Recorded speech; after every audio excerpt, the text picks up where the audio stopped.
Pamasahe pa lang, lugi ka na. Shipping pa lang, sigurado baka mas mataas pa presyo kaysa sa motor na nabili mo. Maganda guys, maganda.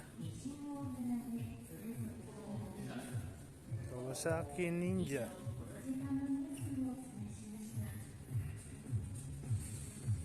Right.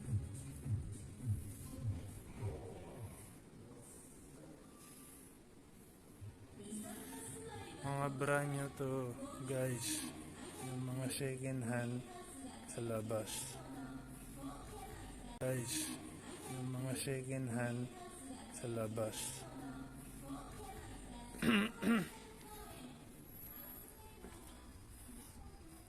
Yan, mga second hand na to sa labas.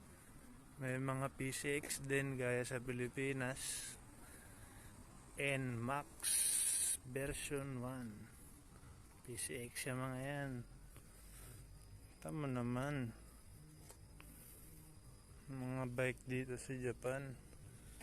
Zero CRF 250 na second hand, magkano?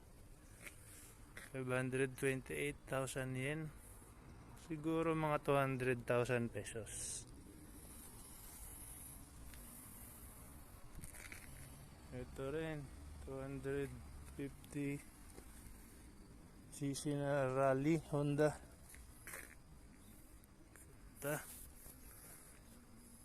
Yan, 250,000 pesos sa atin. Aha. X-Max ABS. Sa Japan yan ha mga kaibigan, sa Japan. 468,000 yen. Divide 2 mo lang siya, yun na equivalent sa pesos niya. So divide 2, mga kulang-kulang 250,000. Tri-City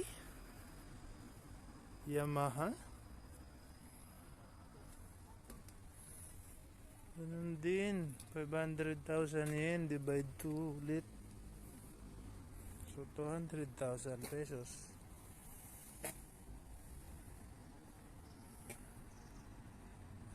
Sa Japan to guys, sa Japan. Sa Japan, dito kami sa La Park, Iwaki. Pumunta kami kanina ng Mega. Doon yan na motor. Doon yung mga bago. Pinakita ko kanina.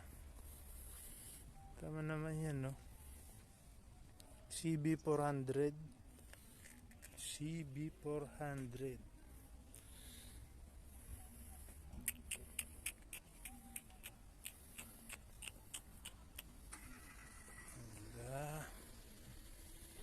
Customize na rin siya kasi second hand nga eh.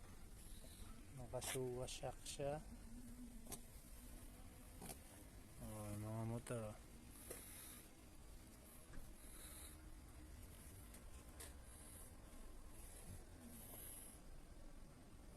Forza.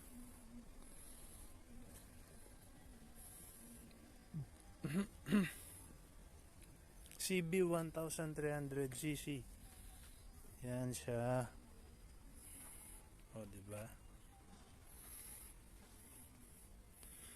Harley Davidson na second hand. Dito lang yan sa Japan.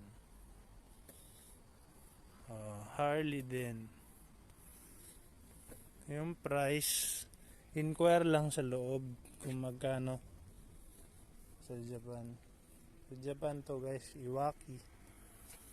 Harley Davidson din na second hand. Ganda. Kaya lang wala pabili. Inisita lang natin dito kasi seaman tayo eh. Seaman.